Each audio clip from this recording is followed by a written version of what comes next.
Donc, premier, évidemment, à parler de Sciences Po, le Premier ministre, écoutons-le, il était sur BFM TV, bien sûr. J'ai eu l'occasion, vous vous en souvenez, il y a quelques semaines, de me rendre à Sciences Po devant le conseil d'administration pour dénoncer les dérives d'une minorité agissante et dangereuse qui veut imposer à la majorité des étudiants, aux enseignants, une idéologie venue d'outre-Atlantique. Rien que ça, hein, les dérives d'une minorité agissante et dangereuse. De quelle idéologie parle-t-il? On ne sait pas. Je vois pas en quoi s'opposer à un massacre qui accourt à l'autre bout du monde. Je vois pas en quoi c'est une idéologie, a fortiori une idéologie dont il faudrait s'alarmer. Ça n'était que le début. Car enters Sarah El Haïry, qui a fait preuve, comme d'ordinaire, d'une modération des plus délicates. Vous savez, moi, ce que je vois, c'est qu'il y a une minorité d'étudiants, ils étaient 150 à peu près. À la fameuse minorité agissante et dangereuse, hein, le retour. Ou un peu plus, en tout cas une centaine ou 200 étudiants. Ou après tout, 100, 200, voilà, des étudiants, quoi. Qui ont mis quasiment à feu et à sang Sciences Po. Ah! Qui ont mis à feu et à sang Sciences Po, elle a dit quasiment. Voilà, c'est ça. C'est-à-dire que si on fait exception du feu et du sang, les étudiants ont mis Sciences Po à feu et à sang, tout à fait. C'est-à-dire en bloquant plus de 15 000 étudiants, en mettant en danger Sciences Po, en devant faire intervenir les forces de l'ordre. Bloquer plus de 15 000 étudiants, on peut s'y opposer, on peut en être choqué, on peut en être heurté, on peut estimer que ce n'est pas des manières. Mais alors, bloquer 15 000 étudiants, mettre à feu et à sang... Vous voyez. Moi, ce que je vois, c'est qu'il y a un parti politique, il se trouve que c'est LFI, qui... Ah voilà, donc on en profite pour taper sur LFI, bien sûr. Hein. Instrumentalise, qui essaye d'animer des violences, de la colère, et finalement de mettre à sac ce qu'on a de plus beau dans notre pays, c'est-à-dire nos grandes universités et les instituts d'études politiques. On est passé de mettre à feu et à sang à mettre à sac, donc bien sûr, Sciences Po a été saccagé, comme chacun sait. Heureusement que l'intégralité des personnes présentes, y compris les chercheurs et chercheuses de Sciences Po, on le rappelle, ont précisé que les mobilisations s'étaient déroulées dans le calme. Mais non, ça a été mis à sac ce qu'on a de plus précieux, à savoir nos universités et nos instituts d'études politiques. En fait, le problème de Sarah El Haïry, c'est que c'est une rappeuse. Elle maîtrise l'hyperbole comme personne. C'est ça le problème. C'est que Sarah El Haïry, tu vois, elle serait en plein ego trip de rap. Il y aurait absolument aucun problème. L'hyperbole utilisée comme licence artistique, il n'y a aucun problème. Dans la bouche d'une rappeuse, tu dis mais pourquoi pas? Comme le dit Youssoupha,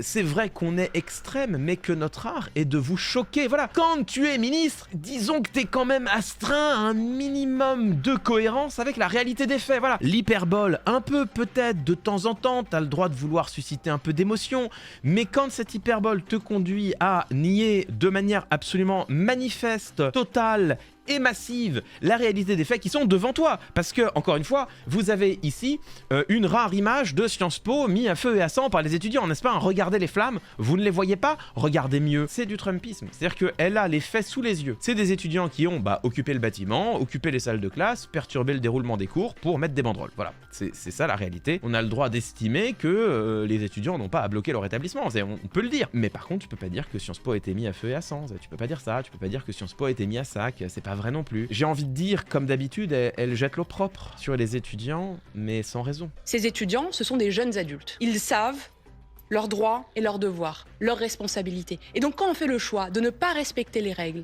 d'amener le trouble, de faire du blocage... Alors vous notez qu'on est passé de mettre à feu et à sang, de mettre à sac, à ne pas respecter les règles. C'est pas tout à fait la même chose. Alors oui, il y a des conséquences. Je suis dubitative de la décision de suspension des sanctions. À Sciences Po, ça a duré 3 jours. Au bout de 3 jours, un compromis a été trouvé très tranquillement entre les étudiants mobilisés et la direction. Bon, bah d'accord, on lève les sanctions, on autorise la tenue d'un débat qui va se faire dans le calme et la sérénité, vif peut-être, mais républicain toujours. Vous, de votre côté, vous libérez les locaux, soyez cool, il y a des étudiants qui veulent avoir cours, il y a des profs qui attendent, ils ont quand même un semestre à boucler. Les étudiants ont répondu, bah d'accord, très bien, ça nous va, voilà.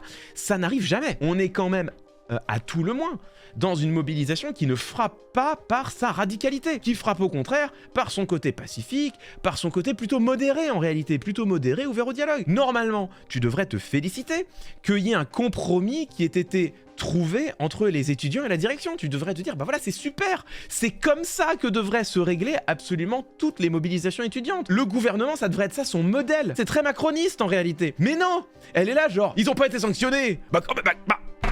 Sanction, sanction, répression. C'est pas juste que c'est de la désinformation, c'est qu'en plus elle marque contre son camp. Ce qui s'est passé à Sciences Po devrait être le modèle qu'elle brandit pour discréditer la radicalité étudiante. Mais ils sont tellement matrixés dans leur obsession de l'ordre et de l'autorité qu'elle en vient à dire que le compromis trouvé n'est pas bon. Ils sont tellement perdus dans leur obsession de l'autorité qu'ils n'arrivent même pas à identifier le macronisme quand ils l'ont sous les yeux. Et je ne dis pas que les étudiants de Sciences Po sont macronisme, attention. Je suis dubitative de la décision de suspension des sanctions au moment où le Premier ministre lui-même appelle à ce sursaut d'autorité partout, à l'école, de fait à l'université ou encore dans nos familles, puisque nous avons plus que besoin d'un cadre qui est respecté. Ces étudiants, ce sont des militants politiques qui viennent, d'une certaine manière, mettre à sac. Ah mais elle le redit. Mais moi je pensais qu'elle était partie sur autre chose. Alors bon, vous noterez, on voit bien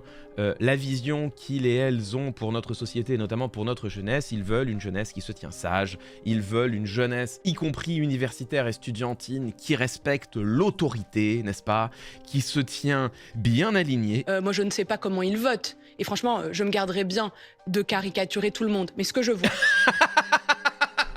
Elle a peur de rien. Elle a juste répété mettre à sac 2 fois, mettre à feu et à sang, tranquillement, mais elle se garde bien de caricaturer tout le monde. Où est-ce que vous situez la ligne rouge? La ligne rouge, elle commence par le blocage. Là, ce sont des jeunes adultes qui connaissent les règles, qui volontairement ont choisi d'instrumentaliser ce qui se passe aujourd'hui dans le monde. Et essayent de faire quoi? Essayent, d'une certaine manière, avec beaucoup de cynisme, de participer à une campagne électorale, celle de la France insoumise. Elle fait le syllogisme suivant. Il y a une mobilisation d'étudiants et de militants devant Sciences Po. Il y a également, dans cette mobilisation, des députés insoumis, donc c'est une mobilisation de soutien aux députés insoumis. Totalement fallacieux, sophisme complet. Ce qu'elle nous a fait, c'est un Socrate boit du lait, les chats boivent du lait, Socrate est un chat. Il faut pas être naïf. Ah, pardon. Quand on entend certains propos, bien sûr Lesquels? qu'il y a des dérives antisémites. Je les ai entendus, il faut pas être... Lesquels? Quels propos? Des propos d'étudiants, on a vu des tweets, on a vu des responsables tenir Du coup, lesquels?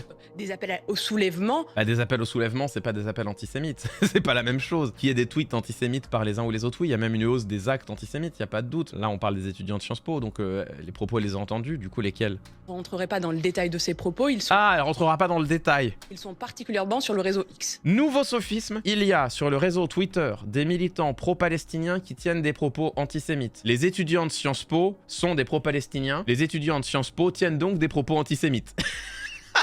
Encore une fois, l'accusation d'antisémitisme, elle est trop grave pour l'avancer sans l'étayer. C'est toujours pareil. Elle dit « j'étais là, j'ai entendu », dis-les. Par contre, ces étudiants, à la différence peut-être d'adolescents ou de ce qu'on peut voir, ils sont pas naïfs.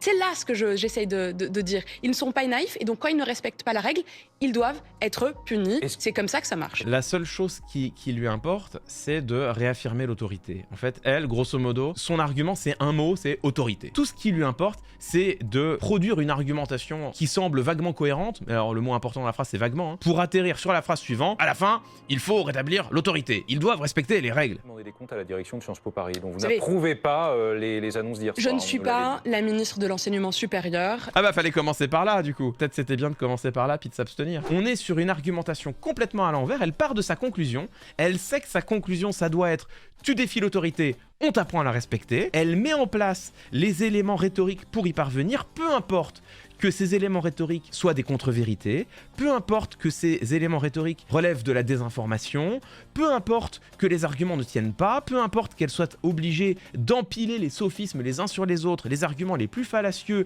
les raisonnements les plus pervers, voire les plus stupides, pour en arriver à la seule conclusion qui compte. Tu défies l'autorité, on t'apprend à la respecter. Ces étudiants ne respectent pas les règles, ils doivent être punis, c'est la seule chose qui l'intéresse. Les manifestations à Sciences Po se sont déroulées dans le calme et de manière paisible. L'évacuation mercredi dernier s'est déroulée dans le calme et de manière paisible. Plusieurs chercheurs et chercheuses de Sciences Po se sont exprimés pour dire que tout ce mouvement s'était fait dans une ambiance relativement sereine. On rappelle qu'un compromis est trouvé entre les étudiants et la direction de l'établissement, ce qui n'est quand même pas rien. On rappelle enfin que la mobilisation étudiante, ça fait partie de l'expérience, j'ai envie de dire, normale d'un passage à l'université. C'est là où on voit le virage conservateur pris par ce gouvernement. C'est-à-dire que là, maintenant, on en vient à stigmatiser toute mobilisation de la jeunesse, toute mobilisation estudiantine, alors que en réalité, l'occupation de son établissement, le blocage, les mobilisations étudiantes, tout ça, ça fait partie presque d'un folklore universitaire. C'est aussi une manière pour les jeunes de s'engager pour des causes et de faire porter leur voix pour défendre des convictions qui leur tiennent à cœur. Il existe une sorte de bulle spécifique dans les universités françaises. L'infraction à certaines règles est tolérée en réalité. Quand tu regardes des mobilisations estudiantines, t'en as en moyenne tous les 2-3 ans. Ça permet à toutes les générations d'étudiants d'expérimenter cela pendant leur licence. On peut avoir de la sympathie, c'est mon cas, pour cette vie étudiante qui est une vie souvent remuante, faite de mobilisation, faite de blocage. On peut en être choqué, frappé. En tout cas, voir ce gouvernement utiliser de tous les ressorts rhétoriques, y compris les plus fallacieux, pour discréditer des étudiants de Sciences Po qui pourtant ne sont pas les plus virulents qui soient, je trouve que ça illustre bien la tendance actuelle du gouvernement, qui est un glissement, eux disent, vers l'autorité, certains pourraient dire vers l'autoritarisme. De cela, je vous laisse chacun et chacune être les seuls juges.